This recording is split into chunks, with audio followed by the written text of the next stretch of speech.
Hello, I'm Greg Solomon.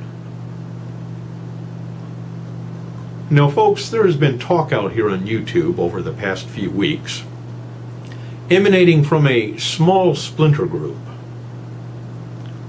concerning a so-called YouTube blackout, which is supposed to occur on December the 19th.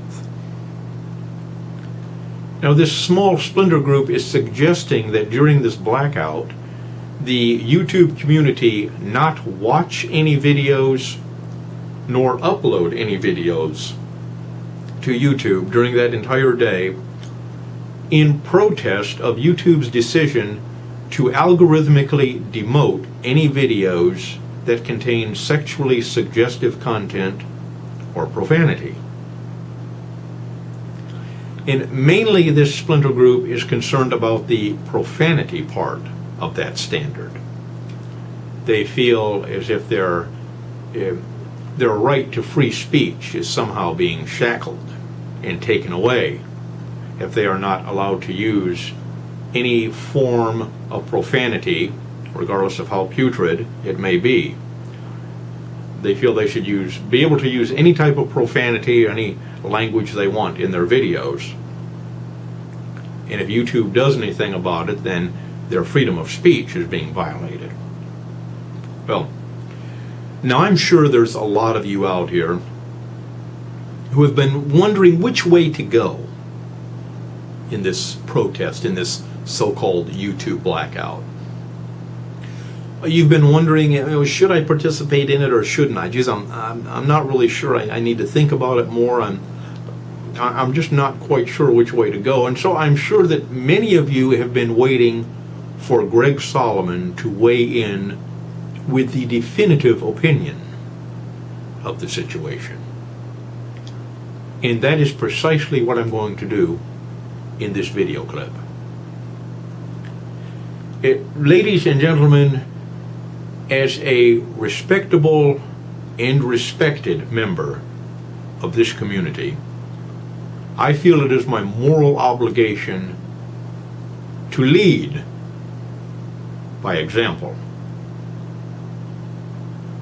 Therefore, on December the 19th, I shall not participate in any sort of blackout.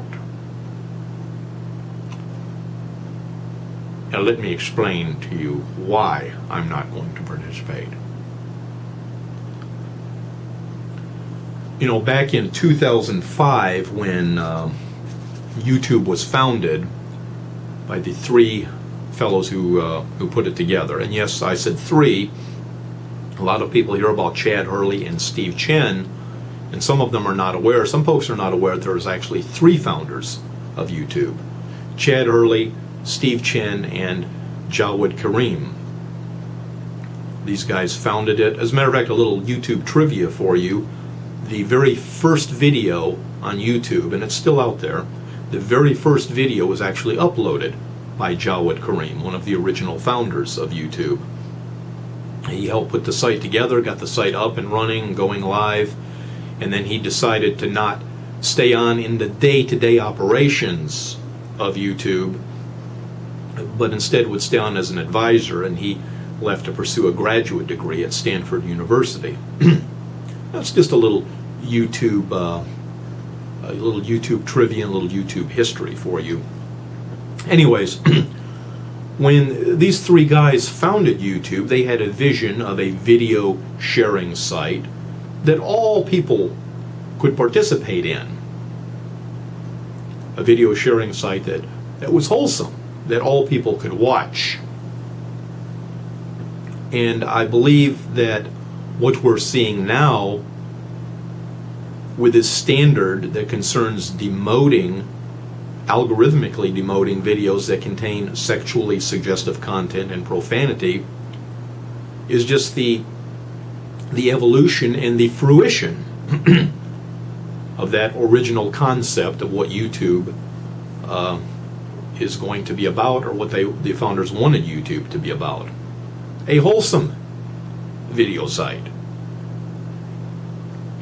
that all family members could participate in, wholesome video site that all family members could watch and view. Now, some of you out here in this splinter group, I have listened to videos, watched videos, and I've heard some of them say, well, you know, if YouTube does anything against my video or demotes it because I'm using putrid profanity in my video, then they are shackling my right to free speech and practicing censorship. I have a right. This is a public place, and I have a right to speak and use whatever language I want to use because I have freedom of speech. Okay? You know, a number of years ago, I was in a coffee shop with a friend. A coffee shop, I'll even tell you where it was at. It was on Woodward Avenue in the Metro Detroit area of Michigan. One of those coffee shops, you know, where they have people get up and play folk music. Maybe some of them will have poetry readings, things like that. They're kind of like things were back in the old beatnik days. And it was this was probably 10 years ago when I was in there. But that's the type of atmosphere it had. And they would have open mic night sometimes where anybody could get up there and play an instrument or talk or read poetry or whatever. And my friend and I were sitting there having a cup of coffee and a nice enjoyable smoke. And a fellow was up there reading some sort of poetry. It was a few years ago, I don't remember what he was reading, but my friend didn't really like whatever the guy was talking about and how he was reading it in the poem, and he voiced his opinion out loud to the guy. Didn't really heckle him, but certainly wasn't sitting there quiet and listening to him. He voiced his opinion. And he voiced it 2 or 3 times. And the guy that ran the coffee shop came over to our table, and he leaned his elbows on the table and he asked my friend to please be quiet and just sit back and listen to what the guy was saying. My friend said, well, you know, this is a public place. I have freedom of speech. I can express my opinion and say what I want to him. And the guy stopped him. He says, no, this isn't a public place. This is my place. And if you don't abide by my rules, I will ask you to leave.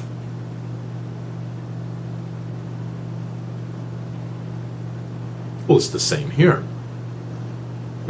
This isn't a public place. It's a forum. It's a public forum.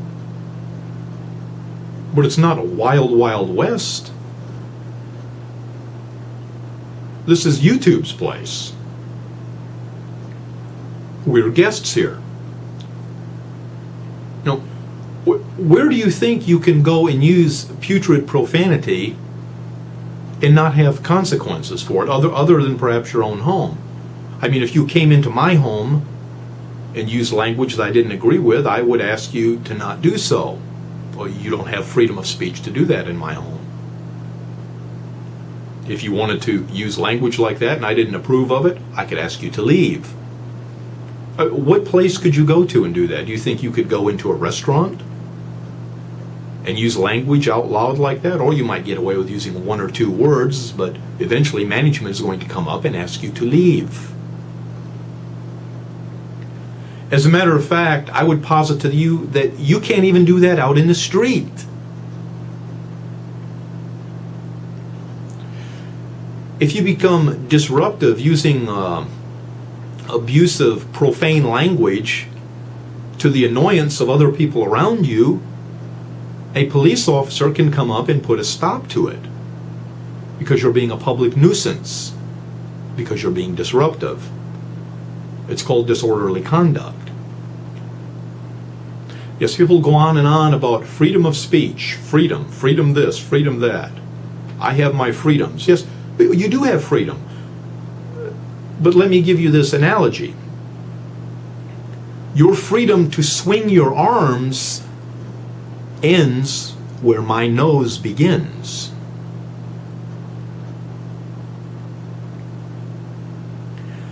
And you know, you're not even being asked to leave YouTube. You can still stay here if you want to use profane language in your videos, but YouTube is telling you you're going to suffer some consequences because they don't want to hear it.